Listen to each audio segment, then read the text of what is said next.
अज्ञानतिमिरन्धस्य ज्ञानाञ्जनशलाकया चक्षुरुन्मिलितं येन तस्मै श्रीगुरुवे नमः।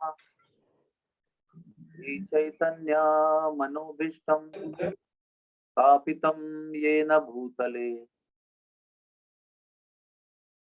स्वयं रूपः कदा मह्यं ददाति स्वपदान्तिकम्।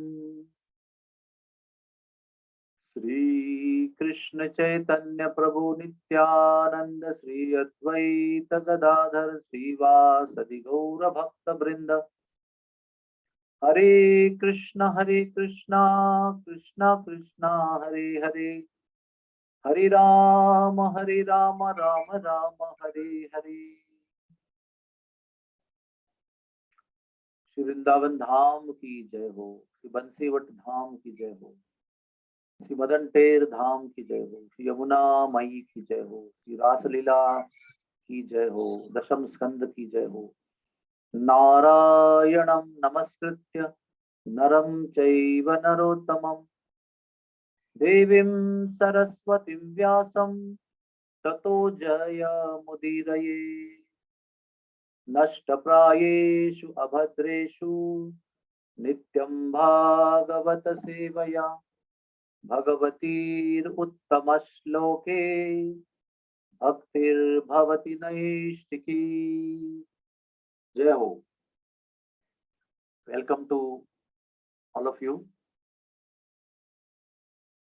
On 14th of February there was Nityananda Trayodashi.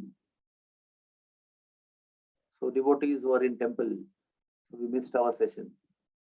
On 21, I had just arrived very tired from travel, so that session was cancelled. So Raasleela part 4 is now going to start, and all the audience should know that whatever we discussed till now, Raasleela part 1, part 2 and part 3, is only superficial study of the Rasa Panchadhyayi. Rasa Panchadhyayi in itself can go for 6 hours a day, for 5 days or 7 days. It is such a deep subject because it is the heart of Srimad Bhagavatam, and it is the Mukha Kamal of Sri Krishna. If Srimad Bhagavatam is Sri Krishna personified, then 10th canto is Mukha Kamal and Raasleela is the heart of Srimad Bhagavatam. So nonetheless, we can never claim that we have discussed everything in Raasleela, because each and every shloka of Raasleela, Rasa Panchadhyayi, is so deep a subject. We need to understand it in a very right perspective. The most important about Raasleela is to understand in the right perspective. It is, as I told in the beginning only, the most misunderstood and the most misinterpreted subject of Srimad Bhagavatam.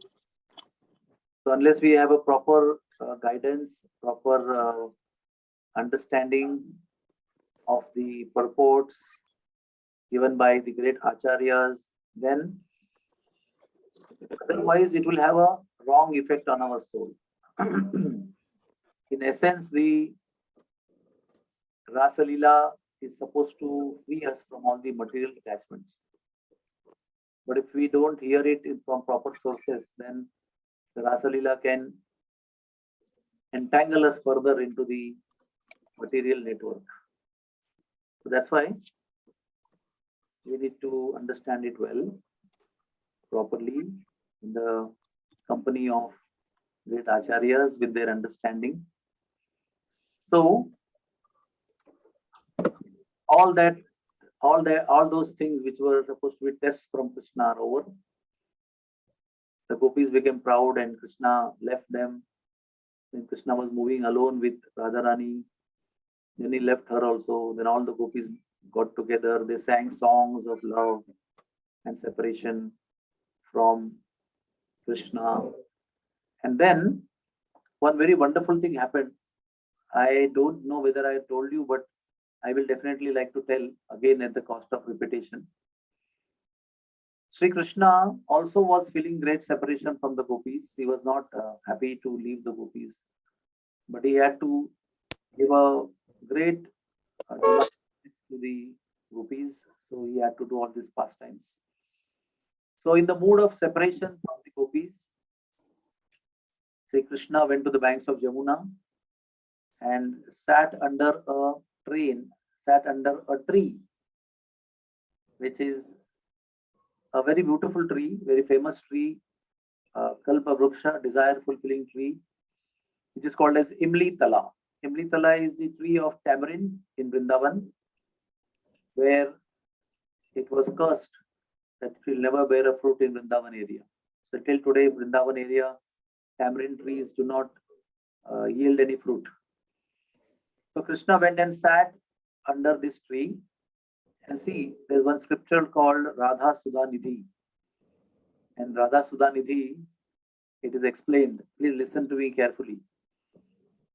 Kalindi Tatakunja Mandiragato Yogindra Vandyata Pada Jyotir Dhyana Paraha Sada Japatiyam Prema Shupurno Hari Kenapi Adbhutam Ullasadratirasa Nandena Sammohita Saradheti Sada Spuratume Vidya Paradvayakshara. This scripture is written by Srila Prabodhananda Saraswati Thakur.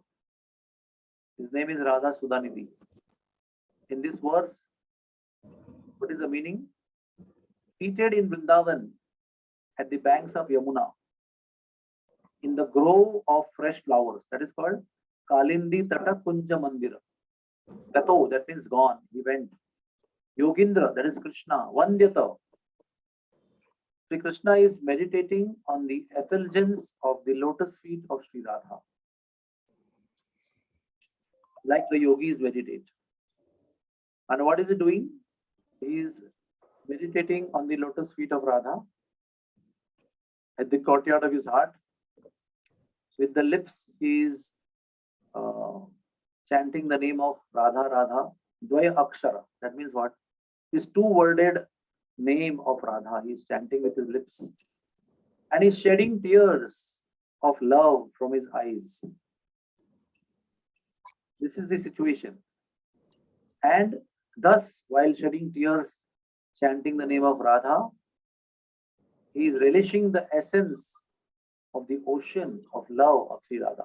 That means Radha's love is like ocean, which has no bottom, no extent that we can find out. And thus, Radharani's love, ocean of love, the essence of that, you can say Navanita, that is like we churn the milk, turn into yogurt, and we churn that, then we get butter, which is the essence of milk. So something like that, the essence of the love of ocean of Radharani,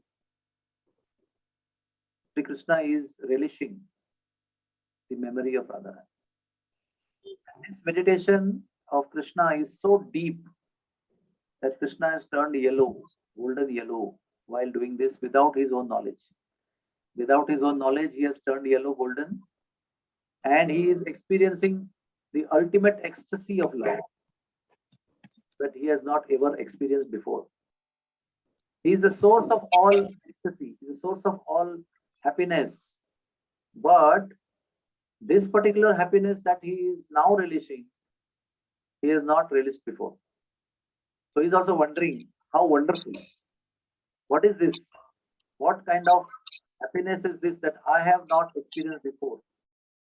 He is himself wondering and experiencing, and he is so amazed to experience something new that he has not known before. And thus, without his knowledge, he has turned golden yellow and singing songs of separation in the leadership of Radharani, wandering in the forest from tree to tree. Radharani brings all the gopis there.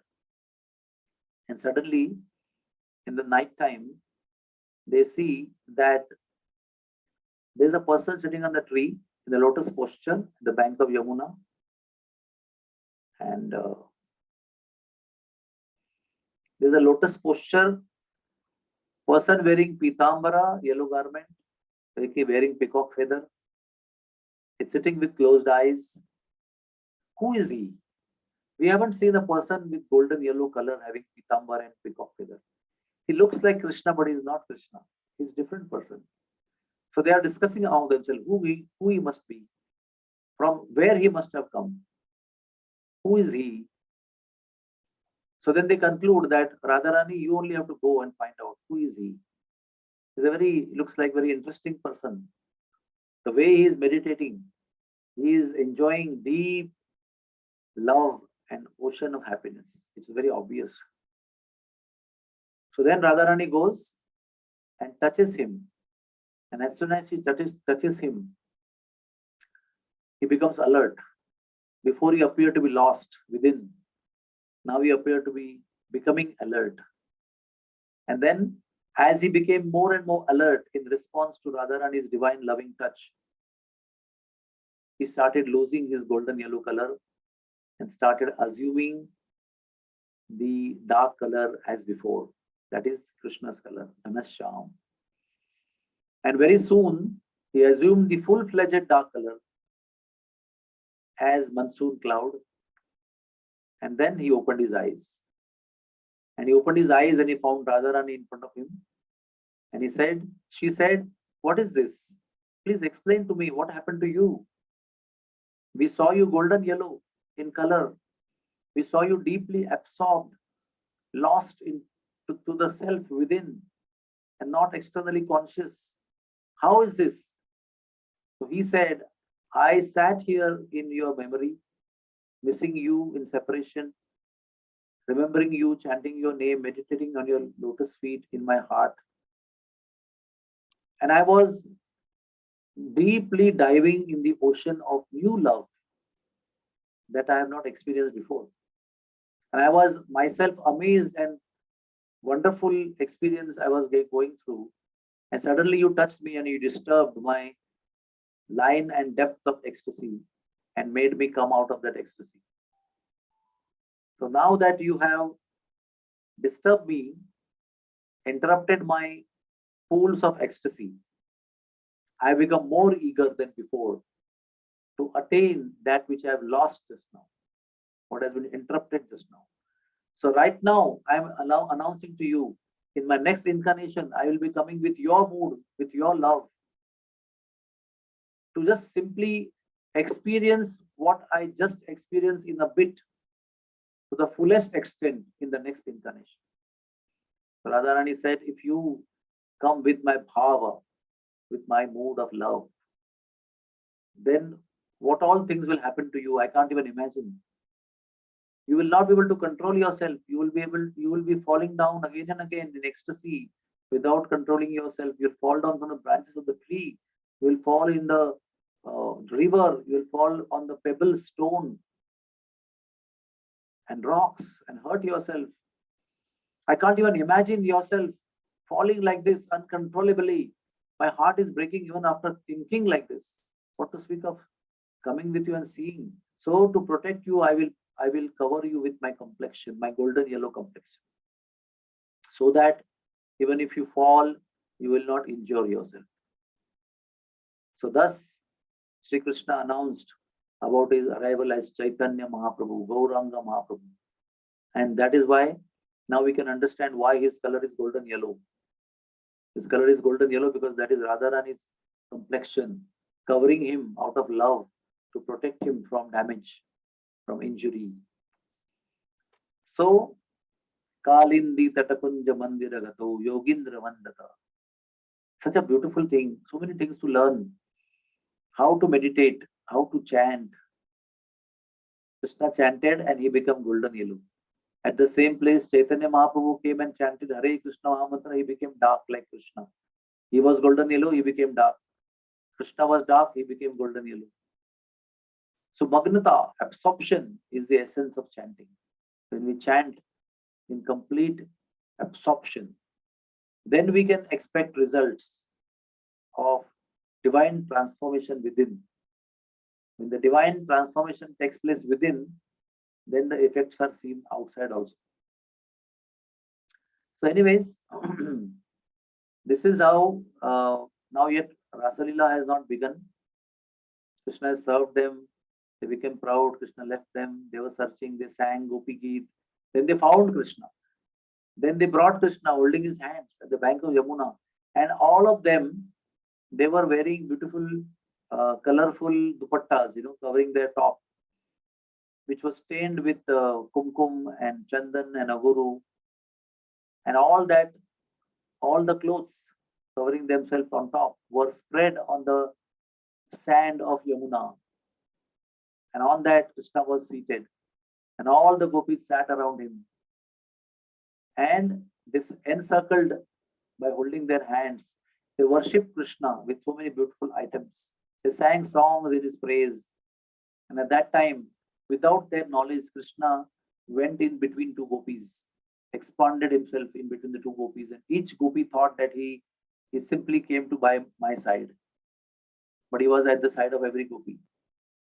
And thus they started dancing. The gopis linked their arms and formed a circle. Krishna secretly entered in between the gopis and expanding himself into be with each gopi without their knowledge. Demigods and wives of demigods crowded in the celestial plains in the sky, and they could see that Krishna had expanded into multiple forms, but while the gopis could not see. Because gopis were actually specifically blessed by Krishna with the feelings of exclusiveness, with the feelings of exclusive love from his own presence. But the Devangana, that is the wives of demigods, were not in that rasa, in that mellow, or not blessed by Krishna that way. That's why they could see Krishna's multiplication. Dundubhis were played. The kettle drums were resounding in the sky by the demigods. Demigods showered flowers in the sky, from the sky on the gopis and Krishna. Gandharvas, the great singers, and their wives came down in the sky and sang the Lord's glories in different ragas. And then what happened? The divine music started. Everybody please listen to this symphony.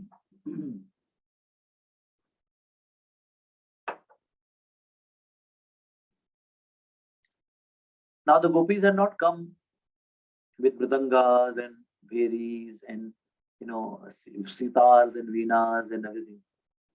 They had just come themselves. They had worn tinkling ornaments in armlets, as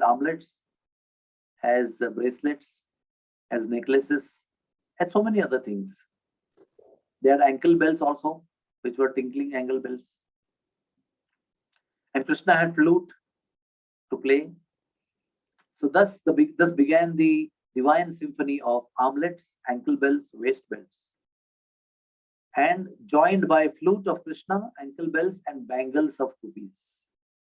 A great sound arose when all these sounds combined, and the sound combined resounded in the whole universe, in the skies. And the demigods were enamored with this divine symphony, and they wanted to actually match the symphony. They tried their best, because all the demigods are blessed with divine musical knowledge. Some of them are great singers, some of them are great dancers, some of them are great instrument players, some of them are expert in the music coordination and symphony. All the expert demigods were trying to match together the symphony produced by the sounds of armlets, bracelets, ankle bells, flute, bangles. But the demigods kept wondering. They kept playing their own melody. They could never match the melody which was going on there. One thing which Sridhar Swami and Vishwanath Chakravarti Thakur explained, that the gopis were very, very expert in dance, in singing, and in playing instruments and everything. It is said that there are 16,000 ragas which the gopis created instantly when they were with Krishna. And they sang their songs to please Krishna, to praise Krishna in those 16,000 ragas. And the Acharyas explained that these 16,000 ragas only have descended down as our musical Shastra, Sangeet Shastra. There is a scripture called Sangeet Sar. In that Sangeet Sar, these 16,000 ragas are explained, and they are the basis of the ancient and modern Indian classical music. The gopis were not ordinary ladies. They appeared to be very ordinary cowherd girls.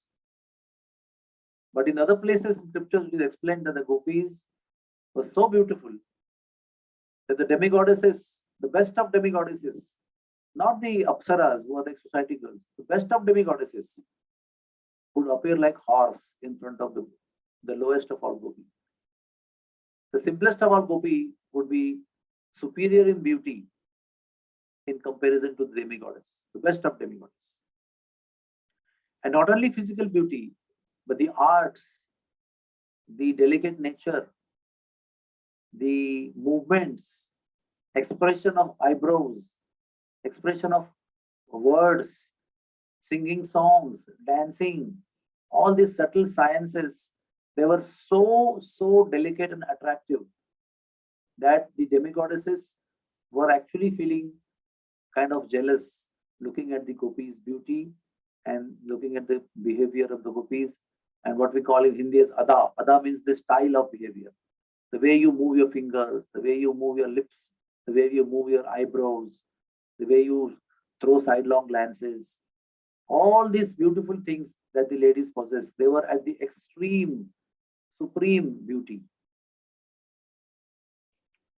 And thus, Krishna started dancing with them. After this music came up, naturally the feet started moving. Their hands started moving in loving gestures.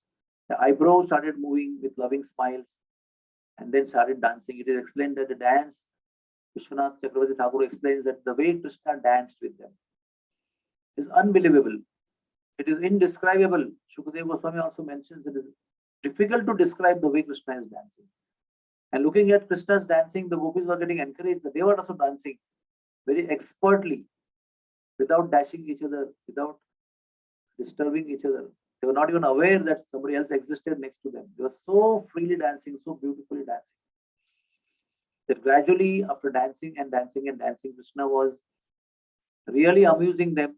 They were singing loudly. It is said that their loud, sweet voices resounded in the skies, and it really enlivened all the onlooking demigods and demigoddesses in the skies.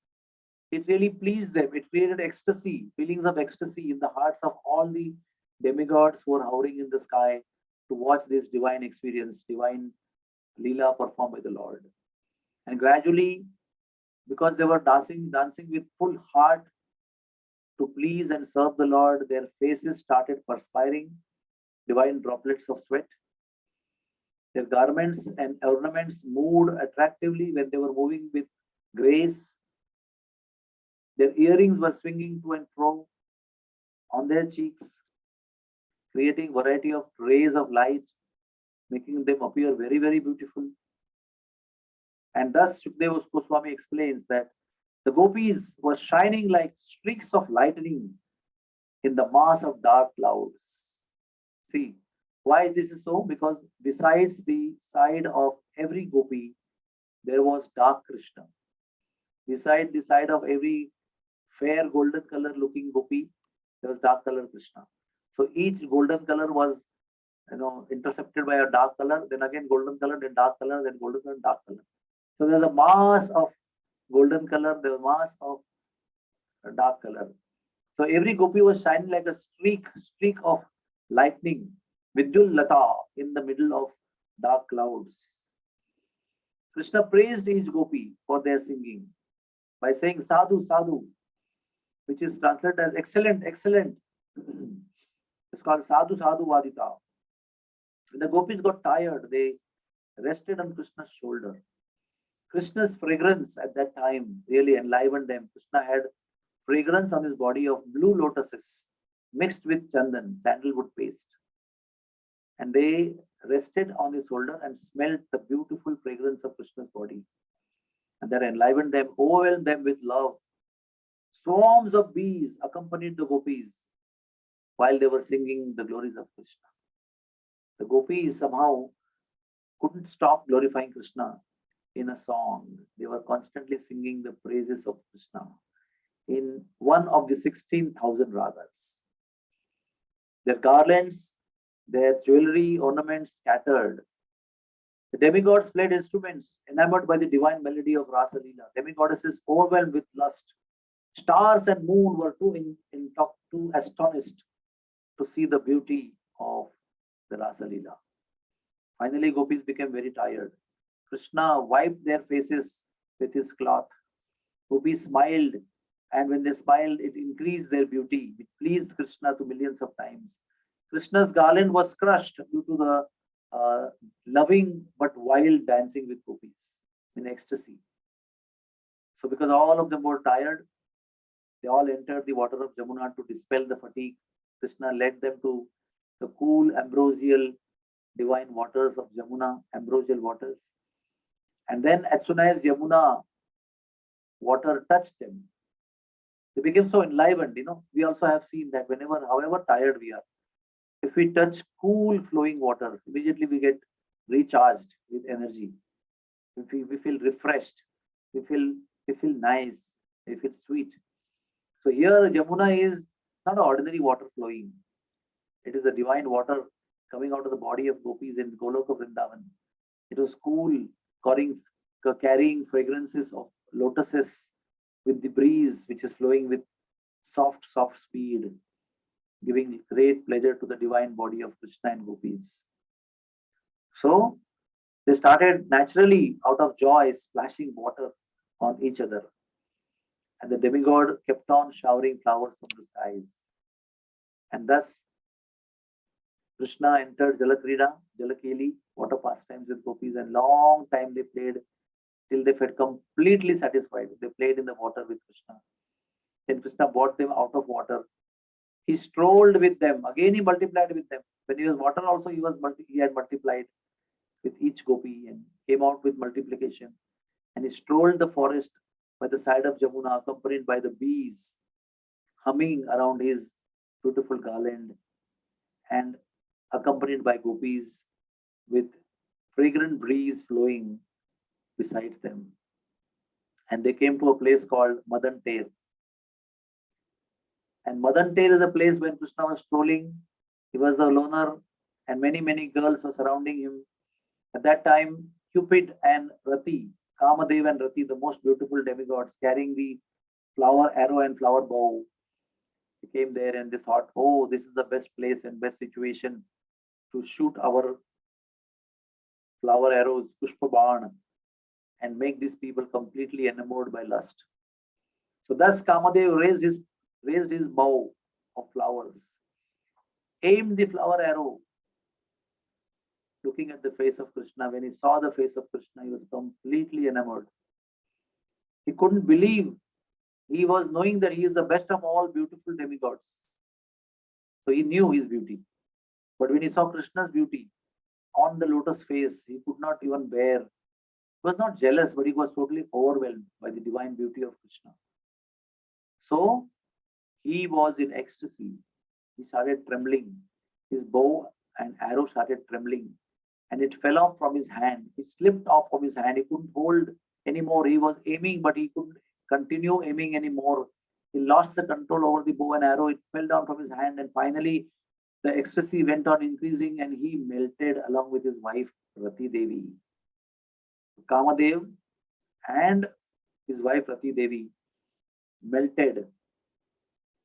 This place is called Madan Ter, which is just 2 minutes walk from Bhaktivedanta Hospice on the Parikrama road. When we go in the direction of Parikrama, in just 2 minutes only, 60 seconds, this holy place will come, where Kamadev tried to overwhelm Krishna and gopis with the flower arrows, but he only got defeated himself and lost his existence. And thus Krishna, simply by being there, defeated this Cupid. So this is Madan Ter. So now, while this was going on, while the dance was going on, many things happened in the background. And there are thousands and thousands of gopis. They are supposed to be guarding the Raasleela arena. It's not just only dancing, because this is a very confidential dance. Not even all gopis were allowed to enter. So there were many guards to stop the unqualified people from coming in. So there were thousands upon thousands beautiful gopis guarding the Raasleela entrance. And at that time, Asuri Muni and Lord Shiva came there to enter to visualize the Raasleela. The long story how Asuri Muni went to meet Lord Shiva and they decided to come down to witness the Raasleela.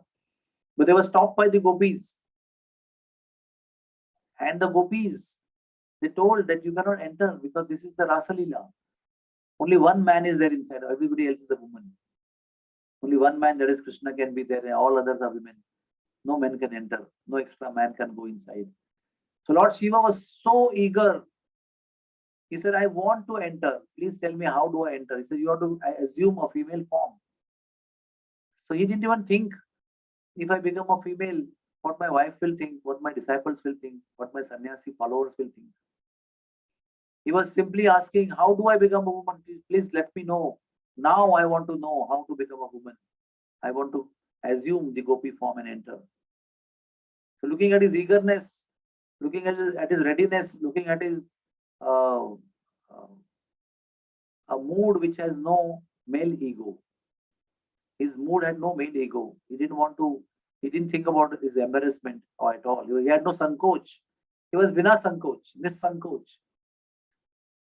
So he was told that you enter Man Sarovar and take bath in Man Sarovar, and then you will assume the body of a gopi and you can come.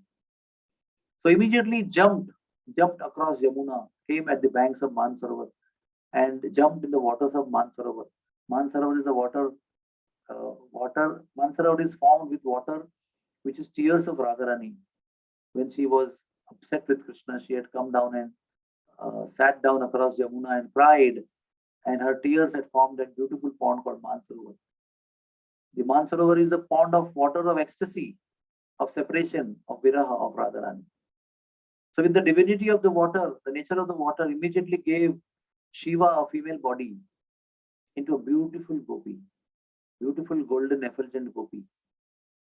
And immediately assuming the form, Shiva jumped back across the river of Jamuna and came at the entrance of Raasleela. And the gopis, they all laughed because they saw that this beautiful gopi has snakes on the head, snakes around the neck, snakes on both the arms, and snakes also on the wrists. So you can imagine how a beautiful woman will look with all snakes around. How she will look. Why? Because Shiva is always accompanied by snakes. And the snakes didn't have the mood to become a gopi to enter Raasleela. Lord Shiva had the mood. So because of that mood, Lord Shiva became the gopi and the snakes remained snake only. And they remained wherever they were. So, and Shiva was not even aware that they were there. He was not even cognizant. He was so much in ecstasy of eagerness. So gopis appreciated his mood. And look at his eagerness. Look at his absorption. He doesn't even know that he's covered and encircled by snakes at various places on his body. So they appreciated that he is so much absorbed. Then out of appreciation and love, they decorated Lord Shiva into a beautiful gopi with Sola Shringar. And they held the hand of this beautiful gopi called Gopishwara. They held the hand and they brought this gopi right inside the Rasa Mandala. In the middle of the Rasa Mandala, where they are on the golden, bejeweled Ratna Singhasan, Radha and Shamsundar were seated. Where she was brought, and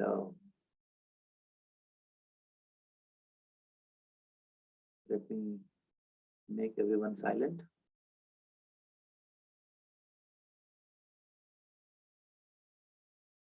So when they brought this beautiful gopi in the middle of Raasleela, at that time they gave chamar in her hands, and she started doing chamar seva to Radha and Shamsundar. Each time she moved the charmer with so much of love and appreciation, and in servitude, she was beholding the beautiful lotus faces of the divine couple Radha and Krishna. And they were exchanging glances with this gopi with love and appreciation. And for a long time, this gopi served Radha and Krishna with chamara. And then the gopis again brought this beautiful gopi holding her hands with love at the outskirts of Rasamandal and told her, please be seated over here. Lord Sham Sundar and Radharani are very pleased with you. Please stay here and guard the Rasa Mandala. And from here you observe the Raasleela. So this happened before the Raasleela actually began. Then another thing happened. As this particular gopi is now called as Gopeshwar Mahadev. So Lord Shiva stayed as gopi at the outside of Rasamandal. And today also if you go to Bansivat, there is a temple of Gopeshwar Mahadev. Whole day it is Shivalinga. In the night time, in the evening time when Raasleela is supposed to begin, that time this Shivalinga is dressed up as a beautiful gopi with lots of shringar. And then at this time the Gopeshwar, is guarding the Raasleela. So a little later when dance started, Lakshmi Devi came. She left Lord Vishnu's lotus feet from Vaikuntha. And because when Krishna played the flute, all of you should know that the sound of his flute penetrated the coverings of this Brahmanda, penetrated the covering of the whole Mahat Tattva, and crossed the Viraja river, entered the Vaikuntha, and enamored. It made Karana Udakshayi Vishnu or Mahavishnu, sway from side to side in ecstasy. Ananta Shesha was rolling from side to side in ecstasy with the sound of the flute. All the Vishnus in Garbhodakashayi ocean were swinging in ecstasy. And the sound was going ahead and ahead and ahead, penetrating all the layers, and finally reached Vaikuntha, and it reached Golok Vrindavan also. So in Vaikuntha, Lakshmi Devi was busy in serving the lotus feet of Vishnu, but she got tempted, and for the first time getting tempted with the sound of flute, she got tremendous desire to associate with Krishna who was playing flute. So she left Vaikuntha, she left the lotus feet of Vishnu, she left the service of massaging Vishnu's feet, and she came down all the way in Vrindavan on earth in desire to enter Raasleela, to participate with Krishna in Raasleela. So gopis again stopped her. And they said, you cannot enter Raasleela. Now you will say that previously they told Lord Shiva that only a woman can go inside. Now this woman only came. So why they stopped? Now the second qualification is explained here. They said that you have to become a gopi. You have to milk the cow. You have to clean the cow dung, collect the cow urine, make the cow dung cakes, churn the butter, yield the butter, churn the yogurt, yield the butter, make it into ghee, serve the cows, sing songs of love. So that Lakshmi Devi said, I am Lakshmi Devi, I am Vaikuntha Samradni, I am the queen of Vishnu. I am not supposed to do all these things. That means what? She was in Aishwarya Bhav. She was in the Bhav of awe and reverence about her own position. She thought herself to be something which was above the gopis. She thought she cannot do the menial services as done by the gopis. Gopis were having no difficulty in milking cows and cleaning the cows and cleaning the cow shed and collecting cow dung, cow urine, making cow dung cakes and putting the yogurt and churning the yogurt, gilling the butter and storing them and cooking and serving. Day-to-day course with singing songs of joy, with no aura or no Aishwarya Bhav. They were doing simply menial services every single day. And that was required. Janadapi sunichena karoriva sahishtuna. Amanina manadena kintaniya sadahari. So Lakshmi Devi couldn't accept this proposal of the guarding gopis. So they refused her. She was refused. And she felt so bad that I am Lakshmi and not able to enter Raasleela. So I will perform tapasya to be qualified to enter Raasleela.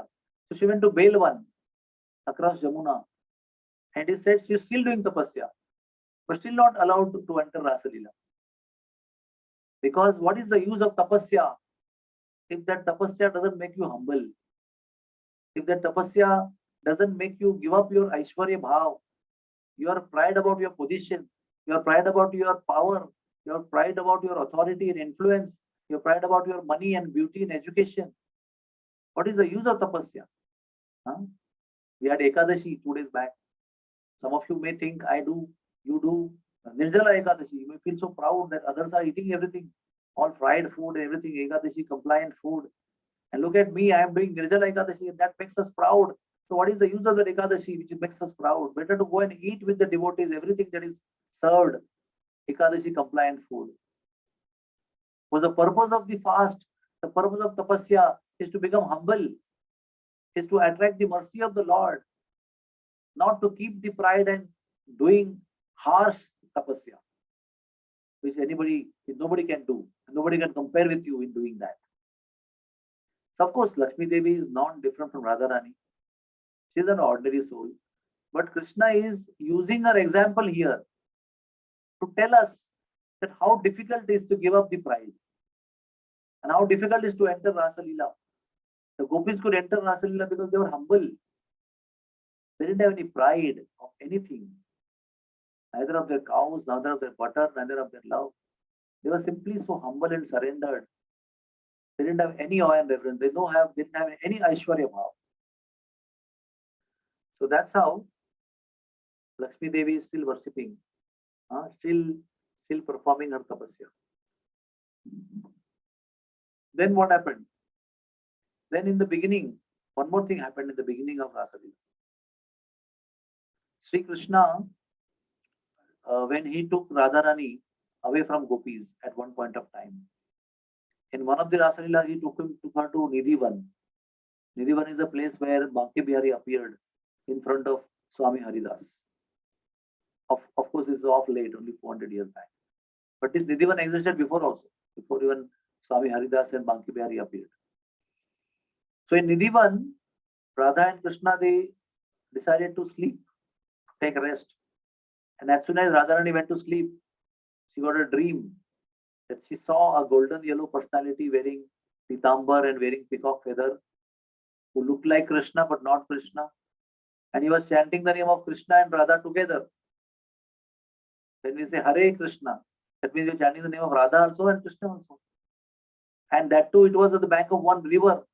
So at the bank of one river, this golden personality was dancing, calling out the name of Radha and Krishna.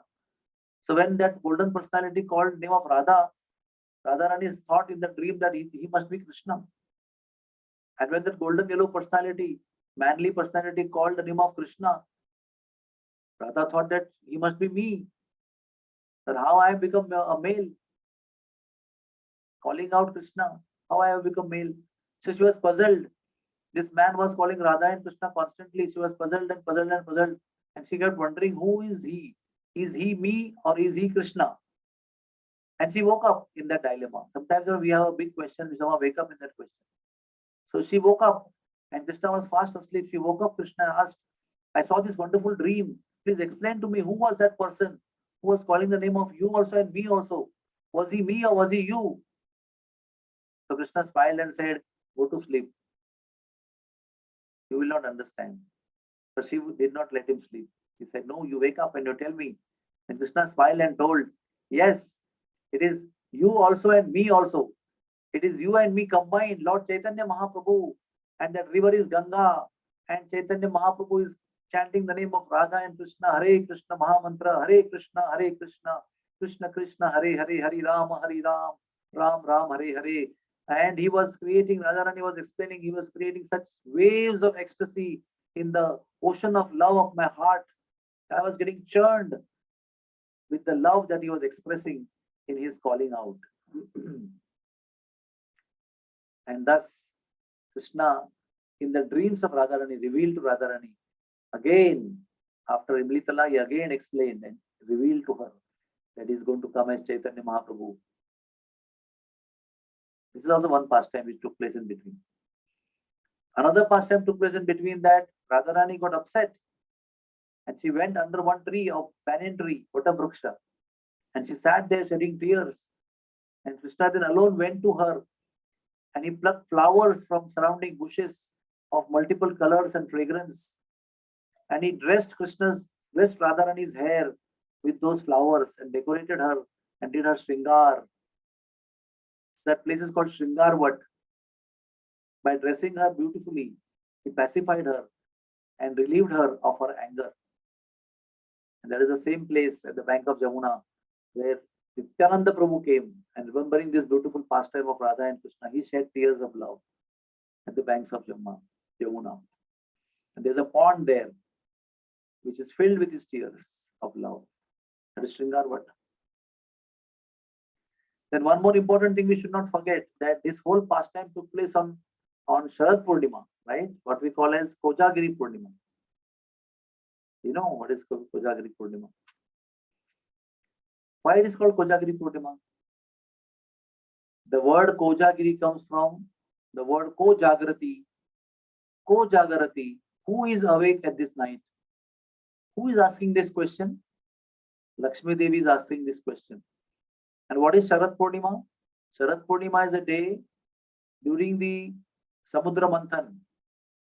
On the day of Kojagiri Purnima, on the day of Sharad Purnima, Lakshmi Devi was born. One of the 14 Ratnas which came out of Samudra Manthan was Lakshmi Devi. So Lakshmi Devi is called as Samudraja. That means the daughter of Samudra. The ocean is her father.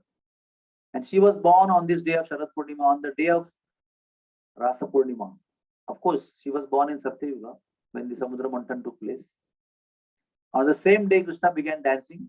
And coincidentally, on the same day, Lakshmi Devi is wandering in the sky on her vehicle all over the universe and asking, Ko Jagarti, who is awake? Who is awake at this full moon night, singing the glories of the Lord? So she bestows her mercy upon those who are awake in this night, not just whiling away time and drinking wine, but who are awake and glorifying the Lord, praising the Lord, singing their names and chanting the holy names. The moon is supposed to be the custodian of moon, custodian of Amruta, custodian of nectar. And on this day of Sharad Purnima, the moon is supposed to be closest to the earth. That's why moon appears to be biggest on this day. A red color, biggest moon appears on this day. And he pours Amrut all over the people who are awake in this night. Also, he allows the Amruta to enter white color liquids like milk or kheer or basundi or something else. And when we put those white color liquids in the moonlight on this particular night only, the nectar enters, gives us great health of future. It also is supposed to be giving arogya and supposed to subdue the pitta, the heat of this month, which the Sharad Ritu gives. When one observes the sun or the moon of this day, the nectar, Amruta, also enters the ear and then in the ears, in the eyes of the people who observe the sun with naked eyes and gives good health to the eyes. This is our Ayurvedic knowledge. And the best of all darshans of moon is on this day, on the Sharad day, which is very auspicious and very arogyadayi, giving up health to all of us. So one more description, and then I will like to tell you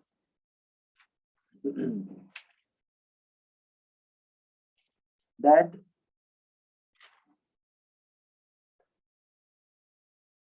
Parikshit Maharaj, now this what happened is, you should know very important thing what happened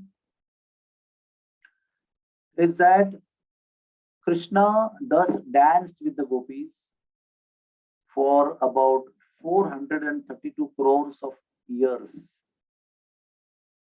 That is equal to one night of Brahma. One day of Brahma is 432 crores of years, and one night of Brahma is also 432 crores. So Krishna danced with the gopis for only 12 hours in the night, but those 12 hours of earthly time, he contained one night of Brahma, which is equal to 432 crores of years. So for this world, only one tithi changed, but the gopis enjoyed with Krishna for 432 crores of years.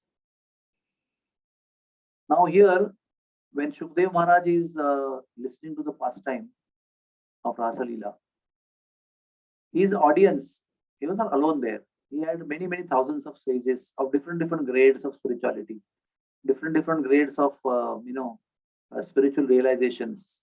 They were not all realized great souls. So, being very intelligent and very much Shatavadhani, that means very much expert in what you call Sukshma, that is very subtle perceptions of the emotions of everybody around. He could perceive a sense of doubt in the hearts of people who were listening this Raasleela from Shukdev Goswami. So he, on behalf of them, to alleviate their doubt, he asked a question to Shukdev Maharaj. How is this possible? How is this possible? There is a Supreme Lord who comes down, Yada Yada Dharmasya Glanir Bhavati Bharata Abhyuttanam Adharmasya Tadat Manam Sujamyam. He comes down to establish morals, principles of dharma, to eradicate adharma. Then how does the person who establishes morality behave immorally, dancing in the middle of the night with others' women? So that time Shukdev Goswami explained that Krishna is the Supreme Personality of God, Supreme Bhagavan, Ishvara Parama Krishna Satchidananda Vigraha. He is the Anadir Adir Govinda. He is the cause of all causes. He has all power, and all the gopis are actually part and parcel of his own. They are not other women. He is the origin of all the gopis, all the living entities in the world. He has all the authority, he is all powerful. He killed all the demons. He lifted Govardhan. Like Shiva drank poison. So Shukdev Goswami explained, as Shiva drank poison, if we drink poison, we will be destroyed because we are not qualified. So similarly, an unqualified person tries to imitate Shiva, he will be destroyed. So similarly, Krishna's activity are not to be imitated. You have to have faith that he is Supreme Personality of Godhead. He can do anything. And while doing things, he is fully controlled. He controls everything and he is fully controlled. He is not under control or influence of any Maya-like forces. He is not enamored or inspired by lust or Mahamaya. The Raasleela is supposed to be divine love. It is not supposed to be lusty love. It is not bodily. It's not external. From beginning, Shukdev Goswami is explaining. That is why one has to be qualified to hear Raasleela or to describe Raasleela or to be participant of this Leela, to hear in audience of the pure devotees. So even though they were in the company of Shukdev and Parikshit Maharaj and Narad Muni and Vyasadeva and Agastya Muni, still some of them had this doubt because they had that contaminated consciousness. So one has to fully understand who is Lord Krishna. Then only one can understand this divine pastime. This divine pastime of Raasleela is supposed to be the highest of all expression of love that the Lord can ever express for his devotees. So the best of his devotees, the highest of love possible that can be expressed is through Raasleela. This dance is not something which is, a musical expertise or dancing expertise. It is purely an expression of highest of love, that love the Lord can have for his devotee ever. It is not tinged with any kind of lust. That we have to understand. So, Shukdev Goswami explained this doubt very effectively, that no one should actually try to imitate this Leela. No one should think that we can do the same thing that Lord is doing. He enjoyed, so we also can enjoy the way he enjoyed. We have to be qualified to understand the essence. And if we understand the Raasleela in the right mode, then Shukdev Goswami gives us benediction that we will not have Kama Vardhan, but we will have Kama Mardhan. Our lusty propensities will be subdued. But if we are not in right consciousness, our lusty propensities will be enhanced. It will act as Kama Vardhini. But Raasleela is actually Kama Mardhini Leela. When heard in the right company, with right consciousness, the Rasalila will subdue all the traces of lust in our heart and make us pure-hearted, qualified to receive the love and mercy and compassion of the Lord. Acharyas say Krishna is Atmaram, and this is another set of Acharyas which explain that Krishna is Atmaram, self-satisfied, and Rasalila is like child playing with his own image in the mirror. A child playing with his own reflections. One has to understand Rasalila like that. When he exhibits Rasalila, all the living beings from Brahma down to the blade of grass are all merged in ocean of astonishment. I repeat again this line of Shukdev, that every single person from top to bottom, the living entities from Brahma to the blade of grass, they are simply amazed to see the beautiful interaction, the physical movements, the movements of the emotions, the expressions of emotions, the expressions of love, the loving exchange, the kind of emotions Krishna is expressing for them. Everything is simply bewildering because they are all spectators. Spectators, they are not the participants. And that is why this exclusive experience which the Gopis had in Dwapar Yuga, at the end of Dwapar Yuga, was opened by Chaitanya Mahaprabhu to all common public. So what was only spectatorship in the previous Yuga? They were all given entrance to participate in the divine Leela. The same experience of Rasalila was invested by Chaitanya Mahaprabhu in Harinam Sankirtan. And those who take part to participate in Harinam Sankirtan full-fledgedly with full heart, they experience the same pleasure and same happiness and same ecstasy what the Gopis experience in the middle of Rasalila, in the middle of the night with Krishna exclusively. So that's what the mercy of the Lord is. In one Yuga, He is keeping it exclusive, and in another Yuga, He keeps it open to everybody. But still it is exclusive. Why? Because everybody is not taking part into it. Everybody is hesitant. They keep doubting whether His name is Krishna or not, whether it is true or not, who is Krishna, is the Lord or not. There's so many 51 questions are there. And although the whole door is open to enter and enjoy with Krishna in Harinam Sankirtan, the equal pleasure of Rasalila, but still it remains exclusive because it remains exclusive to your choice. You have to choose to participate. Even though you have entrance, you may feel, oh, I'm so and so, I'm a big man, how do I dance? It's very sankoch for me, it's very embarrassing for me to enter the dancing arena and dance with the brahmacharis and ladies and gents, and in the melody, we move the hands and legs. It's so much below dignity for me. So all these things are stopping us from entrance into Raasleela, entering into the Harinam Sankirtan, which is equal to Rasalila.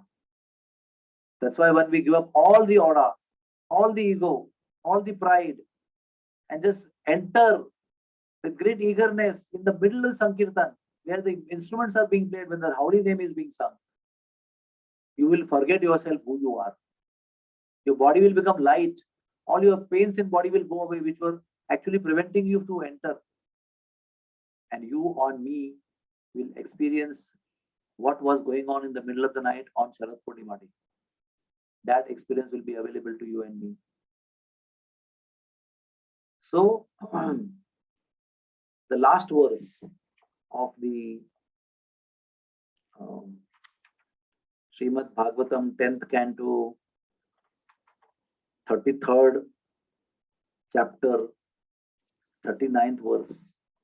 What it says? Vikreditam brajavado viritam cha Vishnu Shraddhanvito nishunu yadat varnayetya Bhaktim para bhagavati pratilabhya kamam Ridrogam ashvapahino atyachirena dhiraha. Anyone who faithfully hears or describes the Lord's playful affairs with young gopis of Vrindavan will attain Lord's pure devotional service. Thus he will quickly become sober and he will conquer lust, which is the disease of the heart. This particular verse is extremely important. Before we close, we should try to analyze this verse because this is the key.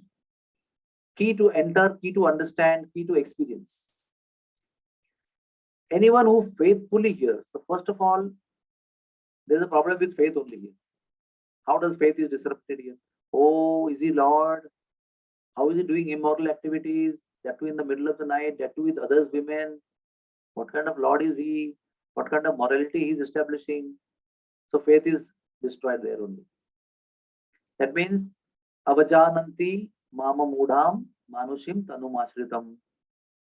I consider Krishna as an ordinary man because I am a mudha. Because of my mudha condition, I understand and consider Krishna as an ordinary person when he comes in the form of a human being. And then start doubting everything what he does, start questioning what everything he does. So first is gathering Shraddha. Gather Shraddha, understand that Krishna is Supreme Personality of Godhead. Krishna is not with lust, neither Gopis are with lust. That is something called as pure love, which I don't have. I only have lust, I only have attraction for opposite sex. So I consider what I have, Krishna must be having. And when I see Krishna dancing in the middle of the night with many, many women, I think what I would be doing, he would be doing the same thing. Or he must be doing the same. We have to eradicate all this thinking by our sadhana. Purify our consciousness, come to an understanding. That's why 10th canto, in 29th chapter, this whole thing is given. Before that, there are 9 cantos and 28 chapters of 10th canto. To prepare ourselves to understand what is all this.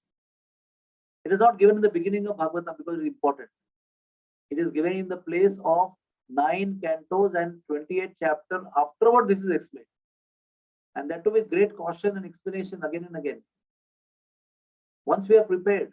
So, anyone who faithfully hears this Raasleela pastimes, anyone who faithfully describes, if somebody describes this particular pastime with lust in the heart, or with ulterior motivation, with desire for fame, with desire for wealth, with desire for so many other material things, then it will lose the effect. In fact, it will contaminate the hearts of the listeners with the desire of lust, wealth, property, and pride. All that is there in the heart of the speaker will be contaminating the heart of the listener. That is why one has to faithfully describe it, sincerely describe it, without any ulterior motivation. And the listener should listen it with same kind of faith. Then what happens? When we describe these loving pastimes of Gopis and Krishna with faith and love and surrender, and with not the mood of enjoyment. Another description and qualification is, we should not hear these pastimes of Krishna, whether they are with Gopis or whether they are with Mother Yashoda or with cowherd boys and herding cows. We should not hear for entertainment. We should hear as service. We should hear it in the mood of awe and reverence, with respect, with reverence we should hear it. Then what happens when this particular combination of faith, of service, of purity, of sincerity, free from ulterior motivation is there in listening or speaking? Then what happens? Then the Shuddha Bhakti Purna Seva, the pure devotional service, the bhakti is established in the heart of the listener and the speaker. Both the parties receive the establishment of bhakti in the heart. Bhaktir bhavati naishtiki. Naishtiki bhakti, unflinching bhakti, unbreakable bhakti establishes in the heart of those who listen or describe these wonderful pastimes with faith. All the agitations, what happens next is the person becomes quickly sober. All the unsteadiness, all the agitations of the heart, every unsteadiness, agitation of the heart is subdued, and the person becomes dhira, sober, very tranquil, very santulit, very balanced and peaceful, because he is now established on the higher platform of love and satisfaction and Atma Ramasya Munayo. He becomes himself Atma Ram, self-satisfied. And the third thing, the greatest disease of the heart, Kama Esha Krodha Esha Rajoguna Samudbhava. Mahashano Mahapapna, the greatest enemy of the living entity is lust. This lust is conquered very easily, as I told you again and again, from the beginning of Raasleela description, that this Leela is Kama Mardini Leela, not Kama Vardini Leela, provided heard in proper context and proper understanding.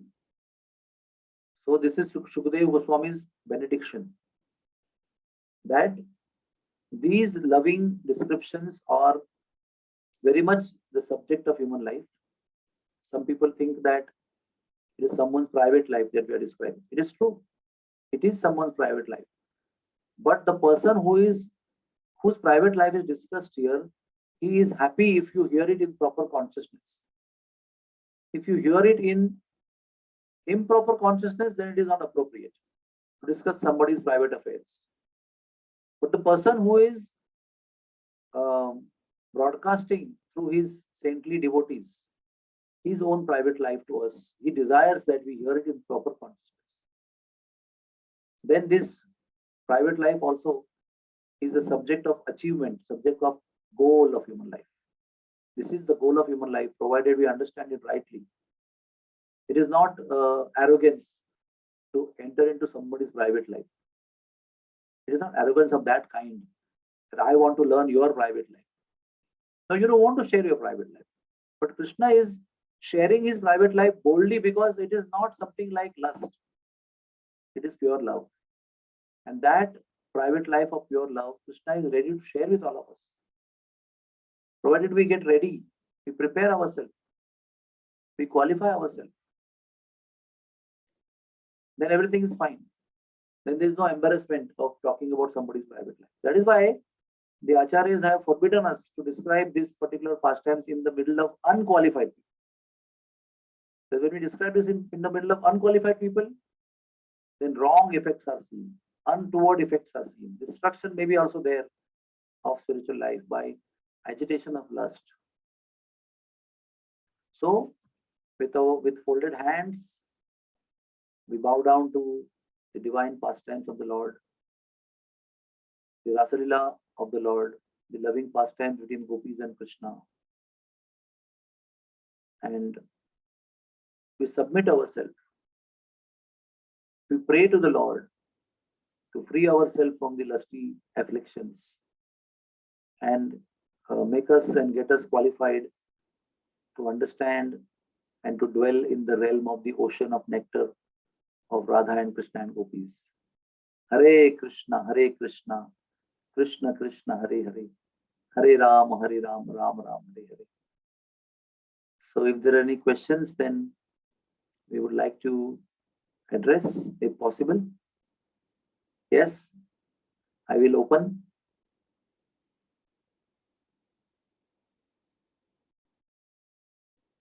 Yes. हरे कृष्णा. हरे कृष्णा. दंडवत प्रणाम प्रभु जी. बहुत मजा आ गया, बहुत मजा आ गया. प्रभु जी, I was just sudden realization I had when you said that the Raasleela was for one night is equal to one night of Brahma, that is 432 crores of years. So it just brought me back to, like, these numbers have a very they are repeated in many other ways, like 432,000 is one Kalyug, and Satyug is 1728. Kali Yuga is equal to 4,32,000 years. Only 4 lakh. Yeah, so the number 432. So 432 and 432 crores of years. Into lakhs is Kali Yuga. Into 10 is one Kalpa. Into 1,000 is one Brahma's night. It is like that.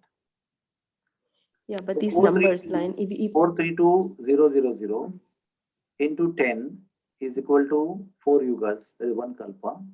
Into 1,000 is 432 crores, that is one night of Brahma and one day of Brahma. 12 hours of Brahma. Okay. Right. And also when we chant our 116 rounds. So 16 into 108, that is 1728. Yes. And even 1728 is the number for the Satyuga. Satya Yuga. So, Yeah, that's right. So these numbers are coming very, Interesting. Interesting mathematics and statistics. Yeah. Hare Krishna. Just this realization. Hare Yeah. Krishna. Any other question anybody has? Okay. So we will end here. Thank you very much for your participation. Hare Krishna.